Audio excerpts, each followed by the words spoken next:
ఒక ఊరిలో ఒక విద్వాంసుడు ఉండేవాడు.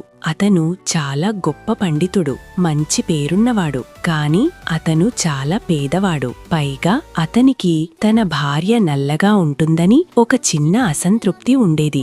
నేను ఇంత గొప్ప పండితుణ్ణి కదా, నాకు అందమైన భార్య ఉంటే బాగుండేది అని ఎప్పుడూ అనుకుంటూ ఉండేవాడు. ఒకరోజు వారి ఇంటికి ఒక సన్యాసి అతిథిగా వచ్చాడు. ఆ దంపతులు అతనికి ఎంతో భక్తితో సేవలు చేశారు. వారి భక్తికి మెచ్చిన సన్యాసి విద్వాంసుడికి 3 మహిమగల కొబ్బరికాయలు ఇచ్చి ఇలా చెప్పాడు: నాయనా, నీవు ఏదైనా ఒక కోరిక కోరుకుని ఒక కొబ్బరికాయను పగులగొడితే నీ కోరిక వెంటనే తీరుతుంది.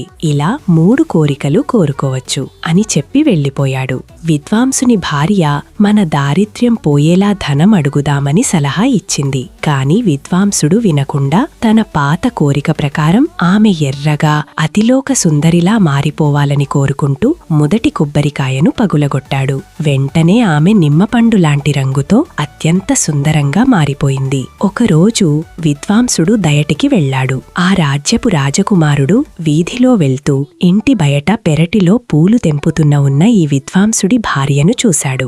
ఆమె అందానికి ముగ్ధుడై బలవంతంగా ఆమెను ఎక్కించుకుని తన అంతఃపురానికి తీసుకుపోయి ఒక మేడలో బంధించాడు. పనిమీద బయటకు వెళ్లిన విద్వాంసుడు తిరిగి వచ్చి చూసేసరికి తన భార్య లేదు. రాజకుమారుడు ఆమెను తీసుకెళ్లిపోయాడని తెలుసుకుని ఎంతో దుఃఖించాడు. అయ్యో, నా భార్య అందంగా ఉండడం వల్ల కదా ఈ ఆపద వచ్చింది. ఆ రాజకుమారుడికి బుద్ధి రావాలి, నా భార్య ఎలుగుబంటిగా మారిపోవాలి అని కోరుకుంటూ 2వ కొబ్బరికాయను కొట్టాడు. వెంటనే అంతఃపురంలో ఉన్న ఆమె భయంకరమైన ఎలుగుబంటిగా మారిపోయింది.